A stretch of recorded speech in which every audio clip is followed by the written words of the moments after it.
আল্লাহর নবীজি বলেন দুনিয়াতে যারা ইনসাফ করবে, ন্যায় বিচার করবে, এই খালি বাচ্চা হইয়া পরিবারে, সন্তানের ভিতরে, বিবির ভিতরে, সব জায়গায় ইনসাফ যারা করবে, আল্লাহর নবী বলেন আল্লাহর চেয়ারের পাশে আল্লাহ একটা মেম্বার বানাবে, বাম পাশও খালি ডান পাশও খালি। নবী কয় বাম পাশে বসাবে না, আল্লাহ মেম্বারটা বসাবে ডান পাশে। সুবহানাল্লাহ। নবী বলেন শুধু তাই নয়, মেম্বারটা কাঠের হবে না, পাথরের হবে না, স্বর্ণের হবে না, মেম্বারটা হবে নূরের মেম্বার। আল্লাহর নবী বলেন জমিনে যারা ইনসাফ প্রতিষ্ঠা করবে, আল্লাহ এদেরকে হাসরে নিজের চেয়ারের পাশে ডান পাশে নূরের মেম্বারে সমাসীন করবে। কি লাভ ইনসাফ প্রতিষ্ঠা করলে? কি লাভ? ইনসাফ আমরা মনে করি শুধু রাষ্ট্রপ্রধান হয়ে রাষ্ট্রে ইনসাফ প্রতিষ্ঠা করা না। হুজুর বলে গেছেন ইনসাফ নিজের সাথে করতে হয়, নিজের ভিতরে প্রতিষ্ঠা করতে হয়, সন্তানের ভিতরে ইনসাফ প্রতিষ্ঠা করতে হয়, বিবির ভিতরে ইনসাফ প্রতিষ্ঠা করতে হয়, পরিবারের ভিতরে করতে হয়, সমাজে করতে হয়, এলাকায় করতে হয়, রাষ্ট্রে করতে হয়, গোটা পৃথিবীতে করতে হয়। আমার ভাই এই ইনসাফের কি লাভ বলবো? وَنَضَعُ الْمَوَازِينَ الْقِسْطَ لِيَوْمِ الْقِيَامَةِ فَلَا تُظْلَمُ نَفْسٌ شَيْئًا। ইনসাফের বিপরীতটাকে বলা হয় জুলুম। ইনসাফ বলা যার যার পাওনা তাকে বুঝায় দাও। সমান সমান আর ইনসাফ কিন্তু এক না। ছেলে জমি পাবে 100%, মেয়ে পাবে 50%, এটা ইসলাম। মেয়েকে হাফ দিলে ছেলেকে ডাবল দিলে এটা ইনসাফ। ছেলে মেয়েকে বরাবর দিলে এটা ইনসাফ না, এটা বেইনসাফ। যার যেটা পাওনা তাকে সেটা বুঝায় দাও, এটার নামই হলো ইনসাফ। ইন্নাল্লাহা ইয়া'মুরুকুম আন তু'আদ্দুল আমানাতি ইলা আহলিহা। আল্লাহ বলেন আল্লাহ তোমাদেরকে আদেশ দেন তোমরা যার যার পাওনা তার কাছে বুঝায় দাও, যার যার আমানত তার কাছে বুঝায় দাও। ওয়া ইযা হাকামতুম বাইনান নাসি আন তাহকুমু বিল আদল। যখন মানুষের মাঝে মীমাংসা করবারে আমার আল্লাহ বলে মীমাংসা করার সময় অবশ্যই ইনসাফের সাথে, ন্যায়ের সাথে মীমাংসা করবা। মীমাংসার সময় নিজের দল দেখবা না, নিজের গোত্র দেখবা না, নিজের স্বার্থ দেখবা না। আরে বাবা ইনসাফ আমার পরিবারেও করা লাগবে, সন্তানের মাঝেও করা লাগে। আল্লাহ বলেন হাসরের ময়দান আল্লাহ পাক ইনসাফের মানদণ্ড কায়েম করবেন। ওখানে আল্লাহ পাক কারোর সাথে বিন্দু পরিমাণ জুলুম করবে না। ফামাইয়ামাল মিসকালা যাররাতিন খায়রান ইয়ারা। যাররা পরিমাণ নেক আমল নিলে প্রতিদান পাবা, যাররা পরিমাণ গুনাহ করলে প্রতিদান পাবা রে বাবা। হাসরের কঠিন ময়দান আল্লাহর আরশটাকে বহন করবে 8 জন ফেরেশতা। জোরে বলেন কয়জন? আল্লাহ বলেন ওয়া তারাল মালাইকাতা হাফিন মিন হাউলিল আরশি ইউসাব্বিহুনা বিহামদি রাব্বিহিম ওয়া কুদিয়া বাইনাহুম বিল হাক্কি ওয়া কিলা আলহামদুলিল্লাহি রাব্বিল আলামিন।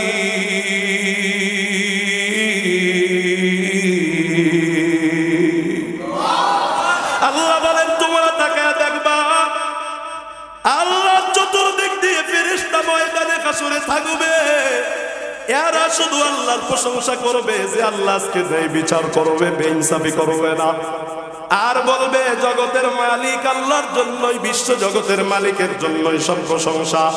আরে বাবা তার মানে বোঝা গেল আল্লাহ ইনসাফ আখিরাতে প্রতিষ্ঠা করবেন। আর এই জমিনে ইনসাফ প্রতিষ্ঠার দায়িত্ব আল্লাহ আমাদেরকে দিয়েছেন। আল্লাহু আকবার বলেন। হাসরে কে করবে?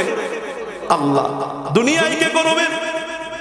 আমাদেরকে করার দায়িত্ব আল্লাহ দিয়েছে।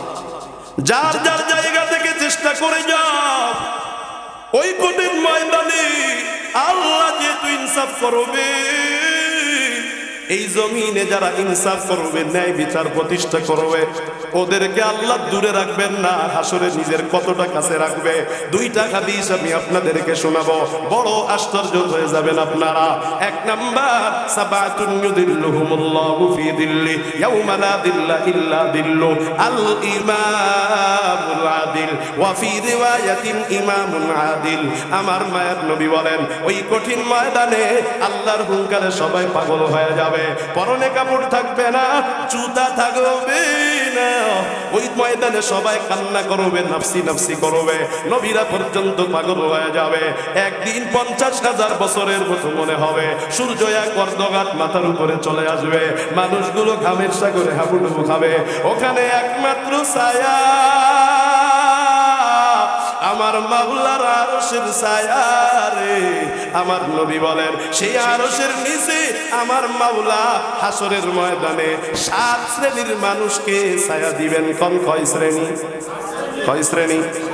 আমার নবী বলেন, এর মধ্যে এক নাম্বার, এই জমিনে যারা ন্যায় বিচার, ন্যায় ইনসাফ প্রতিষ্ঠা করবে, তাদেরকে আমার মাওলা তারা আরশের নিচে ছায়া দিয়া তাদেরকে নিরাপদ রাখবে। এখানে বলা হয়েছে ন্যায় বিচারক বাদশা। এখন বলেন, শুধুমাত্র ন্যায় বিচারক বাদশার কি আরশের নিচে ছায়া দরকার, না আমার আপনারও দরকার? সবার দরকার না? তাইলে যদি শুধু ন্যায় বিচারক বাদশারে আল্লাহ এটা দেয়, তাহলে আমাদের বিপদ।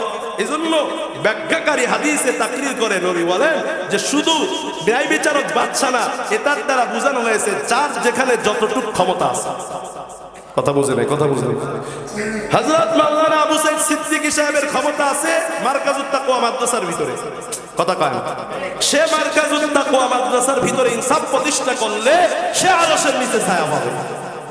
আপনার ক্ষমতা আছে আপনার ছেলে মেয়ের বিবির মাঝে, আপনি ওখানে ইনসাফ প্রতিষ্ঠা করলে আপনি আরশের নিচে ছায়া পাবেন। শাহজালালের ক্ষমতা আছে বিল্ডিং এ যারা আছে ভাড়াটিয়া, যারা এখানে সবার ভিতরে ইনসাফ করা, উনি এই বিল্ডিং এ ইনসাফ করবে, তো উনি ওই ন্যায় বিচারক বাদশার সাথেই নবীজির আল্লাহ পাকের আরশের নিচে ছায়া পাবেন। যেই মাতবাড়ির এলাকায় ক্ষমতা আছে, ও তার সমাজে মাতবাড়িতে ইনসাফ করবে, তো ন্যায় বিচারক বাদশার সাথে, ওমরের সাথে, হযরত ওমরের সাথে আল্লাহ আরশের নিচে ওমরের পাশে বসে থাকবে। আল্লাহু আকবার বলেন, আল্লাহু আকবার। কারণ এটাও নাই, শুধু বিবি আছে, তো বিবির সাথে ইনসাফ করবে, তো হযরত ওমরের সাথে আল্লাহর আরশের নিচে বসবে। আল্লাহু আকবার। এক কথায় যার যেখানে যতটুকু ক্ষমতা আছে, ওই গণ্ডির ভিতরেই কি করো? ন্যায় করো, ইনসাফ করো, বেইনসাফি করবা না। যার পাওনা তাকে ততটুকু বুঝাইয়া দিবা, বেশিও দিবা না, কমও দিবা না। এটার নাম ইনসাফ। কথা বুঝেন নাই? রাগ করতেছেন? বুঝতেছেন আমার কথা? কয়েকটা হাদিস বলে আমি শেষ করবো, বেশি রাত করা যাবে না। এবার আর একটা আশ্চর্যজনক হাদিস শুনে দিই আপনাদের। এই আপনারা তো এই হাদিস সবাই জানে, হাফিজ আলেমের বাবা আমাকে আল্লাহ নূরের মুকুট পরাবে, ঠিক না বেটি? এই হাদিস শুনেই তো ছেলেরা মাদ্রাসায় দিয়েছে। কে কে হাদিস শুনে মাদ্রাসায় দিয়েছেন এটা মনে করে হাত তুলেন তো। মাশাআল্লাহ, মাশাআল্লাহ। আমরা এই হাদিস জানাই কি করি? মাদ্রাসায় দিই। আসলে কিন্তু আল্লাহ পড়াবে। এই মুকুটের জ্যোতি হবে চতুর্দিক। ওই হাদিস আপনারা জানেন, আমি ওই হাদিস এখন বলে সময় নষ্ট করতে চাই না। আমার হাদিসটা শুনেন। قال النبي صلى الله عليه وسلم المقسطون عند الله يوم القيامة على منابر من نور। এই হাফেজ আলেমের বাপের মর্যাদার থেকে বেশি মর্যাদার হাদিস শোনাবো। শুনবেন? শুনবেন? শুনবেন? শুনেন, শুনেন, একটু শুনেন। আমার মায়ার নবীজি ডাক দিয়া কয়, যারা দুনিয়ায় ইনসাফ প্রতিষ্ঠা করবে, আল্লাহ কোরআনে কয়, ইন্নাল্লাহা ইউহিব্বুল মুকসিতিন।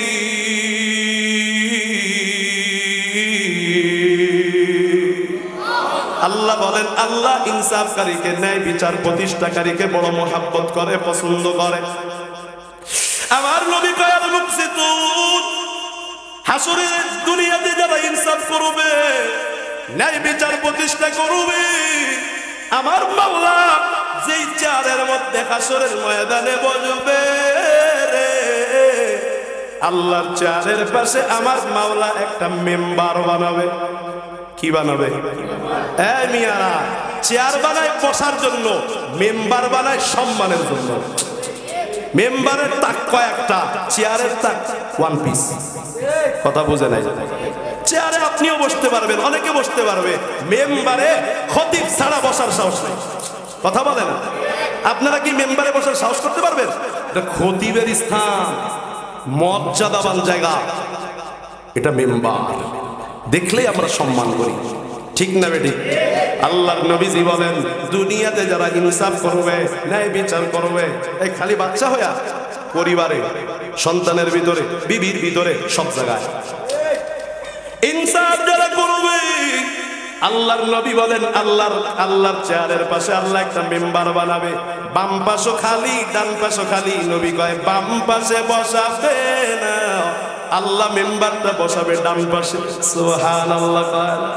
নবী বলেন শুধু তাই নয়, মেম্বারটা কাঠের হবে না, পাথরের হবে না, স্বর্ণের হবে না, মেম্বারটা হবে নূরের মেম্বার। আল্লাহর নবী বলেন জমিনে যারা ইনসাফ প্রতিষ্ঠা করবে, আল্লাহ এদেরকে হাসরে নিজের চেয়ারের পাশে ডান পাশে নূরের মেম্বারে সমাসীন করবে। এবার বলেন তো দেখি, ওই হাফেজ আলেমের বাবা মার থেকে মর্যাদা বেশি না কম? যদিও তুলনা করা সম্ভব না, কিন্তু সবাই তো আল্লাহর দিকে ঘোরা থাকবে। ইনসাফকাররা এরকম বান্দার দিকে ঘোরা থাকবে। ওই ইনসাফ আমার নবী সব জায়গায় প্রতিষ্ঠা করেছে। সব জায়গায় প্রতিষ্ঠা করার কয়েকটা হাদিস, এক এক জায়গার এক একটা হাদিস দিয়ে শেষ করব। আমার নবী নিজের বিরুদ্ধে গেলেও ইনসাফ প্রতিষ্ঠা করেছেন। আমরা তো ইনসাফের কথা বলি, নিজের বিরুদ্ধে চলে গেলে কয় না না আমার বিরুদ্ধে যায়, এখানে ন্যায় বিচার করা যাবে না, সত্য কথা বলা যাবে না, কথা কয় না। আমার পরিবারের বিরুদ্ধে গেলে বলি না এটা আমার পরিবারের বিরুদ্ধে যায়, হবে না হবে না। আমার বিবির বিরুদ্ধে গেলে ওই বিচারে আমি উল্টা করব। আমার গোষ্ঠীর বিরুদ্ধে বিচার গেলে ইনসাফ না রে। দলের বিরুদ্ধে গেলে তো কোনো কথাই নাই। সবাই মিলে চেষ্টা করবে আমার দলটাকে কেমনে বাঁচাবে, বদনাম যেন না হয়, আমার দলের জন্য বিচার না হয়। তাহলে এবার শুনুন, চার জায়গায় নবীর ইনসাফের চারটা হাদিস বলে দিব আপনাদেরকে। এক নাম্বার, নবী নিজের বিরুদ্ধে গেলেও ইনসাফ করছে। দুই নাম্বার, নিজের পরিবারের বিরুদ্ধে গেলেও ইনসাফ করছে। তিন নাম্বার, সমাজের মধ্যে নবী ইনসাফ করছে। চার নাম্বার, দলের বিরুদ্ধে গেলেও রাষ্ট্রের মধ্যে নবীজি ইনসাফ প্রতিষ্ঠা করছে। তাহলে এবার শুনুন হাদিসটা। হাদ্দারা সুফুবা আসহাবিহি ইয়াউমা বদরিন। আমার মায়ার নবী সাহাবায়ে কেরাম বর্ণনা করেন, নবী আমার বদরের যুদ্ধের ময়দানে কাফের মুসলমানদের কাতার সোজা করতেছে। ওয়া ফি ইয়াদিহি কিদুন, আমার নবীর হাতের মধ্যে একটা তীর। হুজুর লাঠি নিয়ে সোজা করে লাইন, কথা কয়। আমার মায়ার নবী হাতের মধ্যে একটা তীর নিয়ে বলতেছে লাইন সোজা করো, লাইন সোজা করো। কই? বদরের যুদ্ধে। আর হঠাৎ করে ফামারলা বিসাওয়াত, হযরতে সাওয়াদ রাদিয়াল্লাহু আনহু নামে একজন সাহাবীর পেটটা একটু সামনে বেড়ে গেছে, লাইন থেকে সামনে চলে। আমার মায়ার নবী আদর করিয়া তীরটা তার পেটের মধ্যে টেকা কয়, সাওয়াদ ইস্তাবি, কাতার সোজা করো। আদর করে বলছে। ফাতানা ফি বাদরিহি, হযরতে সাওয়াদের পেটে তীর দিয়া আঘাত করে নাই, সামান্য ফুটা মায়া লাগায় বলছে, সাওয়াদ কাতার সোজা করো, পিছনে যাও। এই কথা যেই না মাত্র বলছে রে, হযরতে সাওয়াদ রাদিয়াল্লাহু আনহু কয়, আওজাবাতনি, ও নবী আপনি তো আমারে কষ্ট দিলেন, ব্যথা পেয়েছি। ওয়া ক্বাদ বা'আতাকাল্লাহু বিল হাক্কি ওয়াল আদলি, অথচ আল্লাহ আপনাকে সত্য দিয়া পাঠাইছেন, আল্লাহ আপনাকে ইনসাফ দিয়া পাঠাইছেন, ন্যায় বিচার দিয়া পাঠাইছেন। ফাআকিদনি, ইনসাফ করো, আপনি আমার পেটে আঘাত করছেন, আমিও আপনার পেটে আঘাত করব। আকিদিনি, আমারে সুযোগ দেন, আমিও আপনার সাথে ইনসাফ প্রতিষ্ঠা করব, আপনার তার মানে আপনার পেটে তীর দিয়ে আঘাত করব। আহারে আমার নবী কিন্তু রাষ্ট্রপ্রধান, আমার নবী কিন্তু আগে পরের গুনাহ মাফ। ওই নবীজি একটু ফোটাও ভাবেন না, সাথে সাথে চিন্তা সাওয়াদের কাছে দিয়া কয়, সাওয়াদ সুযোগ করে দিলাম, আমার পেটেও তুমি তীর দিয়ে আঘাত করো। হযরতে সাওয়াদ তীরটা নিয়ে আমার মায়া নবীর পেছনের দিকে যায়, কয় নবী গো নবী, আমার পেটে তো কাপড় ছিল না, আপনার পেটে তো কাপড় দেখা যায়। আমার নবী নিজের হাতটা দিয়া পেটের থেকে কাপড় তুলি হযরতে সাওয়াদরে ডাক দিয়া কয় দে রে সাওয়াদ দে না, আমি জমিনে ইনসাফ প্রতিষ্ঠার জন্য এসেছি, দ্রুত আমার পেটে আঘাত কর। এই অবস্থায় যদি আমি নবী মারা যাই, ইনসাফ প্রতিষ্ঠা না করে আমি নবী দুনিয়া থেকে বিদায় হব। ও সাওয়াদ আমার পেটে আঘাত কর। হযরতে সাওয়াদ তীরটারে নিয়া দুইটা হাত ধরিয়া আমার মায়ার নবীরে জড়ায়, আমার মায়ার নবীর পেটের মধ্যে দুইটা তোর দিয়া চুমু বসায়া দেয়। আমার মায়ার নবী কয় মা আমানা কালা গাদায়া সাওয়াদ, ও সাওয়াদ এটা আবার কি করতেছো, দ্রুত তীর দিয়া আমি নবীর গায়ে আঘাত করব। হযরতে সাওয়াদ বলে না রে নবী না, মারার জন্য আঘাত করার জন্য এটা করি নাই, কোন দিন জানি দুনিয়া থেকে চলে যাব, সিস্টেমে একটু আপনার পেটের মধ্যে চুমু দিলাম, হাসরে বলবো আল্লাহ যেই ঠোঁট দিয়া নবীরে চুমু দিছি ওই ঠোঁটটা জাহান্নামে দিও না। আমার নবী বলেন যেই ঠোঁট আমি নবীর শরীরে চুমু করেছে ওই ঠোঁট কষ্টিন কালেও আমার মাওলার জাহান্নামে যেতে পারে না। বুঝাবার বিষয় আমার নবী নিজের বিরুদ্ধে গেছে, ইনসাফ করছে কি করে নাই? নবীর উম্মতের দলেরা এবার শুনে দেখুন না, এবার শুনে নিন। নবীর বিবির বিরুদ্ধে গেছে, নবী ইনসাফ প্রতিষ্ঠা করছে কিভাবে? আমার মায়ার নবী এক বিবির ঘরে খানা খাইতে বসছে, আর এক বিবি সতীন, নবীর বিবির সতীন, আর এক বিবি একটা প্লেটে কিছু তরকারি পাঠাইছে। বড় ছেলের বাড়িতে বাবা মা খানা খায়, ছোট ছেলে একটু তরকারি পাঠায় দেয়। কথা কয় আছে না নাই? এক বিবির ঘরে খানা খায় আর এক বিবি তরকারি পাঠায়। যার ঘরে খানা কয় সতীনে আবার তরকারি পাঠাইছে, আমার ঘরে খানা আমার স্বামী, ও পাঠাইলো কেন তরকারি? খাদেমের হাতে একটা থাপ্পড় দিয়া প্লেটটা ভেঙে ফেলায়।